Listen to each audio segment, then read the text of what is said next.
14 साल की उम्र में एक लड़की को लगी अपनी फूफा के साथ समय गुजारने की आदत और तभी से वो तकरीबन 15 साल तक फूफा के साथ इसी तरीके से वासना के चक्कर में पड़ी रहती है।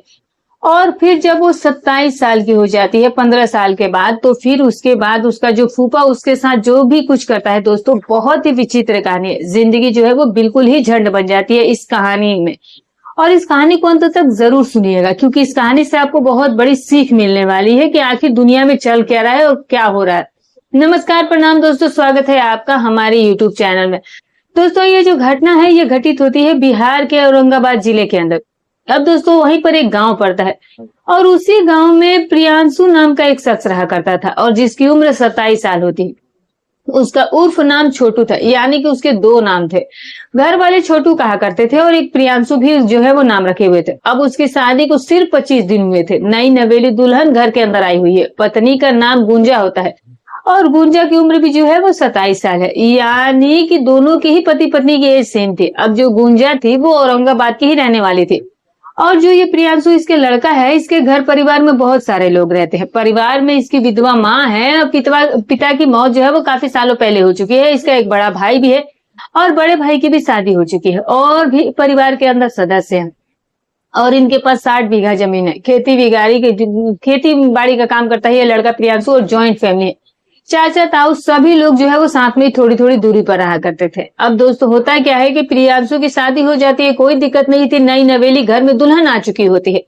अब 23 जून की बात होती है दोस्तों। 23 जून 2025 को प्रियांशु को वाराणसी यूपी चंदौली गांव में कजन सिस्टर के यहाँ पर जाना था और कजन सिस्टर के जा पर कुछ काम करके वापस भी आना था। तो फिर वो ट्रेन में बैठा है और वाराणसी के लिए निकल जाता है। वहां पर जाकर के कजन सिस्टर के होकर जो कोई काम था वो उसको निपटाने के बाद वापसी की ट्रेन पकड़ लेता है। अब वापसी आते वक्त उसकी पत्नी उससे लगातार पूछ रही थी कि कहाँ हो जी। उसकी माँ भी पूछ रही थी कि कहाँ पर पहुंचे बेटा। तभी शाम के 8-9 बजे का समय हो रहा था। गांव से 10 किलोमीटर दूर रेलवे स्टेशन था जो कि सुनसान जगह पर था। वहां पर बस एक आध ट्रेन ही रुका करती थी और वो ट्रेन भी वहीं पर रुकने वाली थी जिसमें ये लड़का प्रियांशु बैठ करके आ रहा था। तो जैसे ही स्टेशन पर पहुंचने वाला होता है तो फिर अपनी माँ से कहता है कि माँ 2 लड़के को भेज दो या फिर कोई किसी को मोटरसाइकिल लेकर के ही मुझे लेने के लिए भेज दो। तो जो माँ होती है वो पड़ोस के 2 लड़कों को इसे लेने के लिए भेज देती है गांव से 10 किलोमीटर दूर रेलवे स्टेशन पर। अब 2 लड़के बाइक पर वहां पर जाते हैं क्योंकि वो लड़के ये कह रहे थे कि अकेले तो हम जाएंगे नहीं, रात का समय है। अब दोनों का लड़का नाम एक सोनू है, एक का नाम अंकित होता है और वो बाइक लेकर के स्टेशन पर पहुंच जाते हैं और वहां पर जाकर के दोस्तों जो लड़का होता है जिसका नाम प्रियांशु होता है वो इन्हें मिलता है और फिर इसके बाद ये बाइक पर बैठा करके उन्हें वापस लाने लगते हैं। तभी सुनसान रास्ते में एक बाइक आती है और उस पर 2 लोग बैठे हुए थे और वो बाइक वाले इन्हें रोकते हैं। इनसे पता पूछना चाहते थे और पता पूछते पूछते वो बाइक वाले इसका नाम पूछने लगते हैं जो प्रियांशु होता है। तो फिर वो अपना नाम प्रियांशु बताता है। दोनों भी अपना नाम बताते हैं कि कौन है। सोनू और अंकित वो भी अपना नाम बताते हैं और उसके बाद जैसे ही ये लोग अपना नाम बताते हैं तो फिर वो दोनों लोग बंदूक निकालते हैं और उस प्रियांशु के ऊपर लगातार 7 गोलियां मारी जाती है। और जो 2 लड़के थे जो दोनों लेने के लिए गए थे वो काफी ज्यादा डर जाते हैं, दूर खड़े से हमें देखते रहते हैं। लेकिन जो कातिल थे वो इन 2 लड़कों को कुछ नहीं कहते हैं। वो चुपचाप से अपना काम करते हैं और फिर वहां से चले जाते हैं। और अब इन 2 लड़कों को जो उन्हें लेने गए थे उनके तो होश उड़ करके रह गए थे कि ये उनके साथ क्या हो गया और वो उन लोगों को छूते तक नहीं है दोस्तों। और फिर वो उस लड़के को मार करके प्रियांशु को वहां से वो लोग फरार होने लगते हैं। लेकिन जाते जाते वो किसी से फोन पर बात भी कर रहे थे। अब तो दोस्तों जो लड़के 2 थे वो उस लाश को, यानी कि अब लाश ही बन चुका था, वो जल्दी से उसे हॉस्पिटल ले जाते हैं। घर वालों को फोन करके बताते हैं। माँ भाई सभी लोग वहां पर पहुंचते हैं लेकिन तब तक वहां पर प्रियांशु जो था वो इस दुनिया से जा चुका था। डॉक्टर उसे बचा नहीं पाए थे। अब पुलिस भी बुला ली जाती है क्योंकि ये पुलिस केस ही था। अब पुलिस आती है और आकर के पूछताछ करती है और लाश को पोस्टमार्टम के लिए भेज दिया जाता है। पूरे इलाके में ही सन्नाटा मच जाता है कि भाई ऐसे रास्ते में किसी को कैसे मार सकता है, ऐसे कैसे चलेगा। लोग भी बहुत गुस्से में थे और जो है ये गुस्सा जो है वो एक तरह से आंदोलन का रूप लेने लगा था। अब जो पुलिस होती है वो जांच पड़ताल में जुट जाती है। पहला शक उन दोनों लड़कों पर ही होता है पुलिस को कि वो 2 लड़के जो उसे लेने गए थे शायद उन्होंने ही कोई जाल बिछाया हो, क्योंकि उनके ऊपर एक भी गोली उन कातिलों ने नहीं मारी, वरना ये उनके कौन लगते थे, वो इनको भी तो घायल कर सकते थे। अब सबसे पहले इनसे ही पूछताछ की जाती है, लेकिन दोस्तों इनका इस घटना से कोई लेना देना था ही नहीं। ये तो डर गए थे, घबरा गए थे मौत का तांडव देख करके। और जहां तक पुलिस को लगता है कि ये निर्दोष है, लेकिन अभी भी पुलिस जो है वो इन्हें पूछताछ के लिए कहती है कि जब भी हम बुलाए तो तुम्हें आना पड़ेगा। तो ये कहते हैं कि ठीक है सर, आप जब बुलाइएगा तब आ जाएंगे, तब इसे छोड़ दिया जाता है। अब इसके बाद प्रियांशु की कॉल डिटेल चेक की जाती है, तो प्रियांशु के फोन पर लगातार माँ का और उसकी पत्नी गुंजा का फोन आ रहा था कि कब आ रहे होगे, कितनी देर लगेगी। तो ये तो एक नॉर्मल सी बात है, पुलिस जो है वो उस चीज को कोई लेकर के आरोप नहीं लगा सकती है, ना ही माँ पर ना ही पत्नी पर। उसके बाद सीसीटीवी कैमरे खंगाले जाते हैं, लेकिन क्योंकि वहां पर गांव का इलाका था तो सीसीटीवी कैमरे भी ज्यादा नहीं थे। और कहां से सीसीटीवी कैमरे में जब रिकॉर्डिंग नहीं मिलेगी तो कहां से पता लगेगा कि आखिर ये मामला क्या था। अब दोस्तों यहाँ पर भी पुलिस का जो है वो तरीका फेल हो जाता है। अब पुलिस को यहाँ पर एक क्लू मिलता है कि वो दोनों लड़के बताते हैं जो लेने के लिए गए थे कि जो जब कातिलों ने भैया को गोली मार दिया चला करके, तो फोन पर जो है वो कातिल किसी से बात कर रहे थे हत्या के ही बारे में कि हमने काम कर दिया है। अब जो वो बदमाश थे वो किसी से फोन पर ये बातें कह रहे थे। अब वही घटना स्थल पर ही खड़े होकर ये बातें कह रहे थे। अब तो दोस्तों जो घर वाले होते हैं उनसे जाकर के पुलिस पूछती है कि किसी के ऊपर आपको शक हो या कोई दुश्मनी हो, लेकिन घर वाले यही कहते हैं कि नहीं जी, हमारी किसी से कोई ऐसी दुश्मनी नहीं है, ना ही हमारे बेटे की दुश्मनी है। वो तो बहुत प्यार से रहता था, क्योंकि पुलिस को ये लगा था कि शायद इनके पास प्रॉपर्टी ज्यादा है तो कोई प्रॉपर्टी का विवाद हो गया हो, लेकिन ऐसा भी कोई क्लू पुलिस को यहाँ पर नहीं मिलता है। पुलिस ने मुखबिरों को एक्टिव कर दिया था कि पता लगाओ, कोई भी छोटी मोटी बात है पता चले तो फिर उसके बारे में हमें जरूर बताना।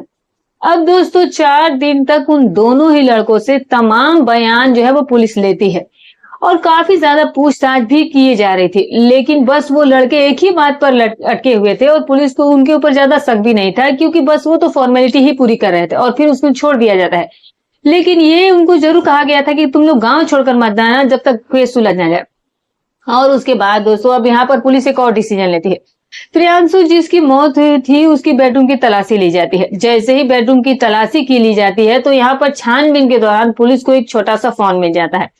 उस फोन के बारे में पुलिस जो है वो उस लड़के के माँ से पूछती है, पत्नी से पूछती है, तो वो साफ मना कर देते हैं। दोनों ही कह देते हैं कि हमें बिल्कुल नहीं पता, दुल्हन के पास तो अपना फोन था, तो अब ये फोन किसका है, यहाँ इस तरह से पूछताछ की जाती है।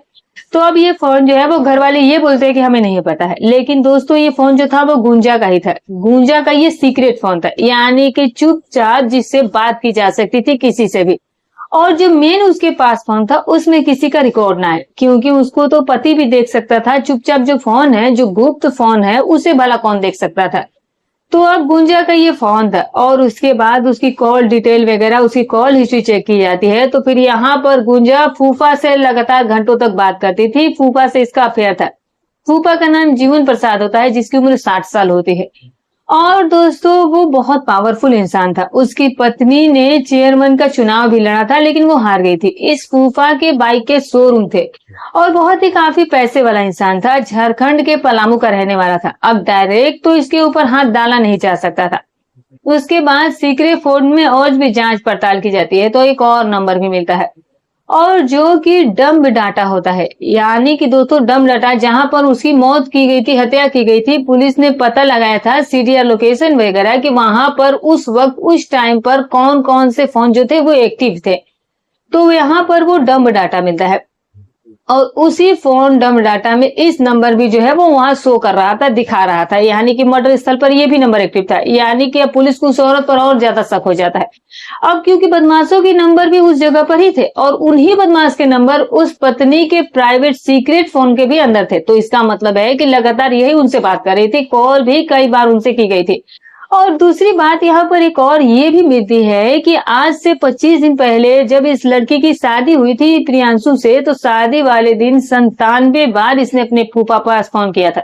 97 दोस्तों। अब ऐसा क्या हो गया था कि फूफा को बात करना 97 बार जरूरी था और ये शादी की तरफ भी ध्यान नहीं दे रही थी। तो ये सारे सबूत और सारे क्लू जो है वो पुलिस के मन में सीधा शक पैदा कर रहे थे उस पत्नी के ऊपर। और उसके बाद यहाँ पर दोस्तों जो पुलिस होती है वो अभी भी पत्नी को नहीं पकड़ती है। पुलिस जो है वो सबसे पहले जयशंकर चबे और जो मुकेश शर्मा थे, जो कि दोनों लोग हत्या करके गए थे, और साथ में फूफा को भी उठा लिया जाता है। और फूफा का नाम जीवन प्रसाद होता है और जिनकी उम्र 60 साल होती है। अब इन तीनों को पकड़ा जाता है और अच्छी तरह से इनकी ठुकाई की जाती है और फिर ये पूरा राज पुलिस के सामने खोलते हैं। जो फूफा होता है वो ये बताता है कि साहब गुंजा से मैं आज से 15 साल पहले से प्यार करता हूँ। वो पढ़ाई करने के लिए हमारे यहाँ पर आई थी जब वो 12 साल की थी और तभी से मेरा उसके साथ संबंध कायम हुआ और उस दिन से आज तक 15 साल हो चुके हैं। वो तो 27 साल की हो गई और लगातार मैं उसके साथ संबंधों में हूँ। बचपन से ही इन दोनों का प्यार रहा था और बुआ को पता नहीं था कि घर के अंदर क्या हो रहा था। बहुत घर में ये उसे प्यार किया करता था, लाड किया करता था, उसे चॉकलेट खिलौने दिलाया करता था, लेकिन साथ में उसके साथ गलत रिश्ते भी कायम करता था और उस लड़की से कहता है कि किसी से बताना मत अगर तुम्हें मजे लेने हैं तो दोस्तों इस तरह से यहाँ पर काम चल रहा था 15 सालों से, यानी कि 2009 से वो जब वो 12 साल की थी तब से दोस्तों उन दोनों के बीच में ये काम चल रहा था। अब क्या होता है कि जो माँ बाप होते हैं वो गुंजा के लिए रिश्ता ढूंढते हैं तो फूफा जो है वो रिश्ता तोड़वा दिया करता था। कहता है कि इस लड़के में कोई ना कोई कमी है, वो निकाल ही दिया करता था। तो फिर जो गुंजा के माँ बाप होते हैं वो यही सोचते हैं कि देखो गुंजा के लिए फूफा कितने चिंतित रहते हैं, उसके लिए कितना अच्छा लड़का ढूंढते हैं। लेकिन उन्हें क्या पता था कि फूफा जो है वो कुछ और ही बन चुका होता है। फूफा जो था वो कुछ दूसरे टाइप का फूफा बन चुका था। अब यहाँ पर क्या होता है कि जो गुंजा होती है जैसे ही 27 साल की हो जाती है तो फिर एक दिन जो फूफा होता है वो गुंजा से रिश्ता कायम कर रहा था और उनको ये नहीं पता था कि जो बुआ है वो वहां पर आ जाएगी और एकदम से ही वहां पर अचानक बुआ आ जाती है। अब बुआ ने अपनी भतीजी और अपनी पति को आपत्तिजनक स्थिति में देख लिया और उसके बाद बुआ अपने भाई को फोन करती है और कहती है कि गुंजा को ले जाओ यहाँ से, बहुत बड़ी हो गई और इसकी जल्द से जल्द शादी करवा दो। लेकिन वो बात नहीं बताती है जिससे कि उन्हें कुछ पता चल सके या कुछ काम पता लगे। अब तो उसके बाद जो घर वाले होते हैं वो इसके लिए जल्द से जल्द लड़का ढूंढते हैं और लड़का वही होता है प्रियांश। प्रियांशु के साथ इसकी शादी कर दी जाती है गुंजा की। गुंजा रो रही थी अपने फूफा से कि मैं अब कैसे आपके बिना रहूंगी, मैं तो आपसे प्यार करती हूँ। लेकिन फूफा कहता है कि ये लो फोन और इसी से मुझसे बात कर लिया करना और तुम अपने पर्सनल से अगर तुम बात करोगी फोन से तो लोग पहचान लेंगे कि तुम किससे बात करी, तुम्हारा पति जान जाएगा। मैं तुम्हें एक छोटा सा सीक्रेट फोन दे देता हूँ और ये नंबर भी दूसरे टाइप का है और तुम्हें चिंता करने की कोई जरूरत नहीं है, चाहे तुम जितना चाहो मुझसे बात कर सकोगे।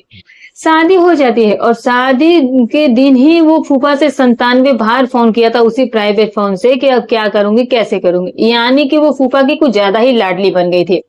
अब यहाँ पर क्या होता है, फूफा कहता है कि तुम चिंता मत करो, तुम शादी करके जाओ तो सही, उसके बाद मैं कोई ना कोई प्लान बनाता हूँ। अब जो गुंजा होती है वो प्रियांशु से शादी करती है और फिर शादी करने के बाद उसके भरे पूरे परिवार में चली जाती है और भरे पूरे परिवार को ये नहीं पता था कि जो दुल्हन आ रही है, जो नई नवेली है, उसका सिस्टम 15 साल पहले से ही खराब हो चुका है और 15 साल पहले से ही वो सारे सुख भोग चुकी है। लेकिन पता नहीं होता तो वो भी क्या कर सकते थे। अब दुल्हन आ जाती है और खूब अपने पति के लिए झूठा प्यार दिखाती है और फूफा से भी बातचीत लगातार किए जा रही थी कि फूफा आपके जैसा तो कोई नहीं है, जो आप करते हैं वो कोई नहीं कर सकता है। वो मेरा पति भले ही है लेकिन मैं उससे प्यार नहीं करती हूँ जितना प्यार मैं तुमसे करती हूँ। फूफा भी उधर से बढ़ चढ़ करके बातें किया करता था। इसी तरह से ये मामला चल रहा था। अब यहाँ पर क्या होता है दोस्तों कि वो फूफा के फोन करके रोने लगती है कि फूफा मुझे तुम्हारे बगैर मन नहीं लग रहा, मुझे यहाँ से ले जाओ। तो फूफा कहता है कि चिंता मत करो, जो छोटा फोन है इससे लगातार बातें करते रहो और मैं जरूर कुछ ना कुछ जल्दी करूंगा। और फिर इसके बाद इनकी कुछ ऐसी अंदर ही अंदर प्लानिंग बनती है। अब दोस्तों जो फूफा होता है वो लगातार पति की जानकारी मांगने लगता है कि तुम्हारी पति कहाँ गया है। तो ये बताती रहती थी कि आज खेतों पर गया है, घर में लेटा हुआ है, बाहर दोस्तों का साथ है, यानी कि सारी जानकारी जो है वो फूफा उस प्राइवेट सीक्रेट फोन नंबर से मांगता था। और उसके बाद अब क्या होता है दोस्तों कि पति जो है वो अपनी कजिन सिस्टर के यहाँ पर गया हुआ था चंदोली गांव में और वाराणसी उत्तर प्रदेश में। अब वहां पर जैसे जाता है तो फूफा पूछ रहा था कि तुम्हारा पति कहाँ गया है, तो वो बताती है कि उत्तर प्रदेश वाराणसी गया है। तो फूफा कहता है कि अब तुम्हारा काम हो जाएगा, तुम चिंता मत करो। और उसके बाद दो लड़कों को वो चुनता है, उन्हें पैसे देता है, एक जय शंकर और एक मुकेश। इनको पैसे देने के बाद उनको स्टेशन पर खड़ा कर देता है जहां पर से वो वापस आकर के उतरने वाला था। इधर जो उसकी पत्नी थी वो लगातार उससे पूछ रही थी कि कहाँ गए जी, मेरा मन नहीं लग रहा आपके बगैर। और वो बता रहा था सारी जगह पर कि मैं यहाँ पर हूँ, मैं वहां पर हूँ। और इधर जो पत्नी थी वो अपने प्रेमी जो फूफा थे उनको बताती रहती थी और फूफा वहां पर उन कातिलों को तैनात किया हुआ था। और जैसे ही वो वहां पर आता है तो दो लड़के उसको लेने के लिए गए थे। वो बेचारे सीधे साधे लड़के थे और जैसे ही वो बाइक से वापस आ रहे थे तो फिर जो ये कातिल होते हैं वो रास्ता पूछने के बहाने उनके बाइक को रुकवा देते हैं और फिर उनका नाम पूछते हैं कि क्या क्या नाम है तुम्हारे। वो नाम बताते हैं और उसके बाद यहाँ पर इसकी 7 गोली मार करके इस प्रियांशु की हत्या कर दी जाती है और फिर वो वहां से फरार हो जाते हैं। अब इस पूरे प्रकरण में प्रियांशु का क्या कसूर था, ये सोचने वाली बात है। हम और आप लोग बच्चों की शादी करने से भी पहले ऐसा फिलहाल हमें ऐसा ही लगता है कि कहीं ऐसा गड़बड़ ना हो जाए, कहीं ऐसी कोई औरत ना आ जाए जो कि पहले ही दूसरे रंग में डूबी हो और आ करके कहीं यहाँ पर कोई रंगारंग जो है वो कार्यक्रम ना कर दे। तो यहाँ पर लोगों को बहुत डर लगता है, क्योंकि आजकल के दौर में किसी के ऊपर कोई विश्वास नहीं है, क्योंकि इस लड़के की शादी जो है वो सिर्फ शादी के 25 दिन हुए थे और शादी के 25 दिन में ये क्या पत्नी से लड़ा होगा, क्या इसने किसी पत्नी से उल्टी सीधी बातें कही होगी। अभी तक तो प्यार ही परवान चढ़ रहा होगा। शादी के 1 साल तक तो बस सब कुछ ठीक ही रहता है, कभी कुछ चीज जो है वो ज्यादातर गलत होती ही नहीं है, दोनों के बीच में प्यार बढ़ता ही है। लेकिन यहाँ पर तो उनके बीच में बहुत ही प्यार था, लेकिन लड़की को अपने फूफा के बगैर जीना नहीं आ रहा था, क्योंकि वो 27 साल की हो चुकी थी। उसे लग रहा था कि उसका फूफा 1000 साल तक जिएगा और उसे इसी तरह से खुश रहेगा, जबकि फूफा भी सठिया गया था, वो 60 साल का हो चुका था। लेकिन वही है दोस्तों की अकल घास चली जाती है, तो इसके बारे में क्या किसी के बारे में कहा जा सकता है। तो दोस्तों ये इस तरह से लड़की की चीजों को मतलब लड़की की कहानी के बारे में जो है वो कुछ जान ही नहीं पाया, और जब तक उन्हें पता चला तब तक वो अपने बच्चे से हाथ धो बैठे थे। अब परिवार वाले भी क्या दोषी थे, वो भी बेचारे बिना मतलब के अब वो जिंदगी भर सजा भुगतेंगे। वो माँ जो अपने बेटे को खो चुकी है, उन्होंने कितनी खुशी से अपने बेटे की शादी की होगी, लेकिन ऐसी लड़की ऐसी बहू उनको मिल गई जो कि अपनी तो जिंदगी बर्बाद कर दी, वो तो जेल चल जाएगी, लेकिन उनका क्या, उस माँ का क्या जिसने एक जवान बेटे को खो दिया सिर्फ शादी के 25 दिन के बाद ही।